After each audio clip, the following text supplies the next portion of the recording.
MP7 news में आपका स्वागत है। मैं हूं इमरान।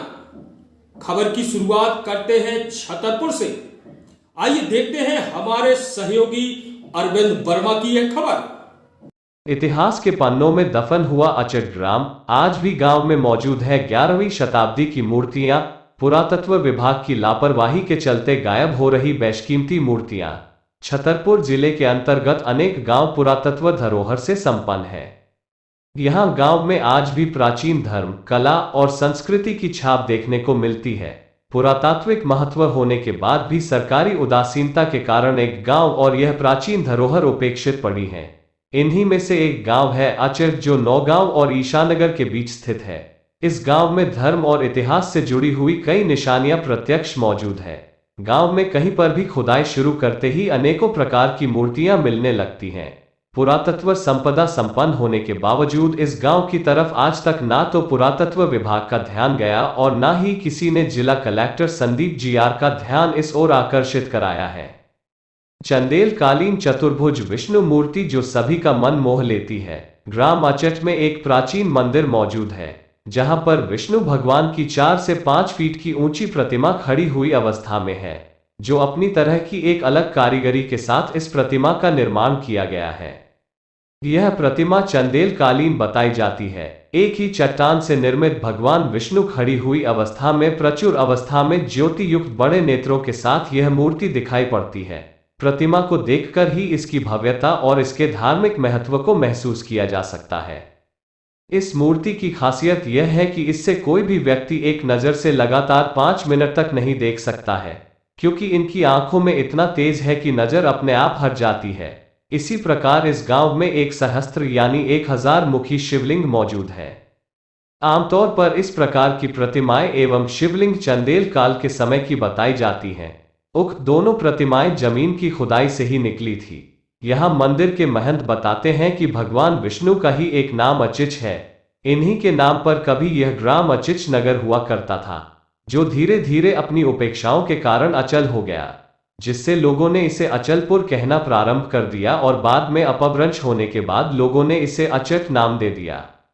खेतों की खुदाई में मिलती है मूर्तियां और प्राचीन अवशेष। अचट गांव में आज भी 10 से 15 फीट की खुदाई पर मलबे में मिट्टी की जगह पुरानी ईंट और मूर्तियां मिलने लगती है।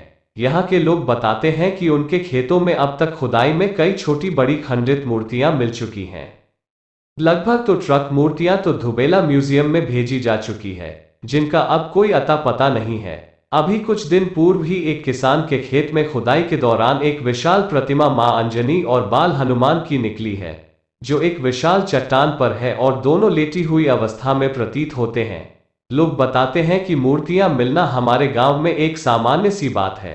अब तक कई प्राचीन मूर्तियां यहां निकल चुकी हैं। कुछ मूर्तियों को गांव के मंदिरों में रखा गया है और कुछ मूर्तियों को संग्रहालयों में भेजा गया। लाखों करोड़ों रुपए की बेशकीमती मूर्तियां शासन की उपेक्षा और रखरखाव के अभाव में विलुप्त होती जा रही हैं। गांव में एक कुएं की खुदाई के दौरान जब मिट्टी ज्यादा धसक गई तो वहां से मलबा हटाया गया, जहां पर ग्रामीणों को एक ऐसा कुआं मिला जिससे नीचे की ओर एक सुरंग मौजूद थी।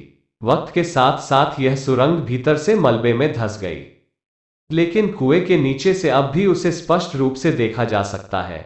ग्रामीणों का ऐसा मानना है कि यह गर्भ गुफा मंदिर के अंदर से कुएं के पास तक बनाई गई है, जिससे पुणे से ही जल भरकर मंदिर में भगवान विष्णु की पूजा अर्चना की जाती होगी। वहीं पास में ही एक प्राचीन वैजनाथ तालाब भी मौजूद है, जिसकी एक बहुत ही अनोखी कहानी है। लोगों की ऐसी मान्यता है कि जो लोग त्वचा रोग की गंभीर बीमारियों से ग्रसित होते हैं, यदि वे इस तालाब में स्नान कर लेते हैं तो उनके पुराने से पुराना त्वचा एवं चर्म रोग ठीक हो जाता है।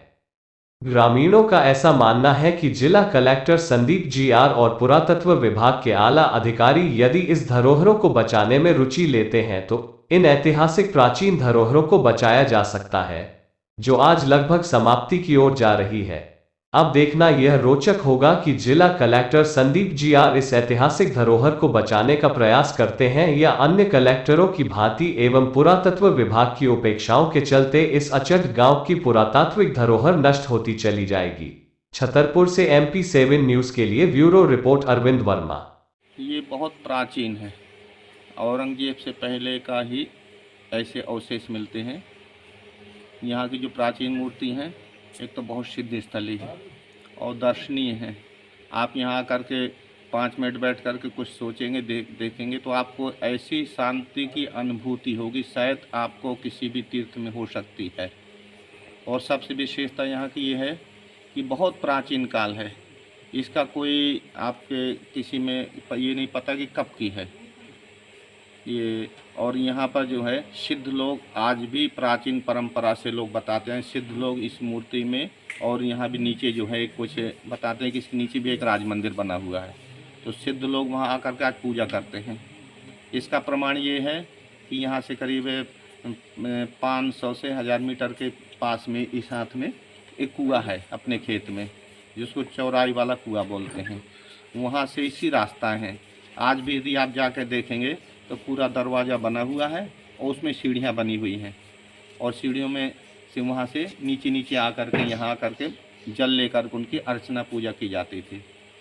और आज भी हमने प्रत्यक्ष मतलब लोगों ने तो कई बार अनुभव करके बताया, पूर्व महंत जो रहे हैं और यहाँ सोने वाले, हमने स्वयं अनुभव किया है और कानों से सुना है कि प्रातःकालीन ब्रह्म मुहूर्त में 3 बजे से 4 बजे के मध्य में, जैसे पूजा में हम लोग गरुड़ घंटी बजाते हैं, ऐसी महीन बड़ी प्यारी बड़ी अच्छी आवाज़ आती है।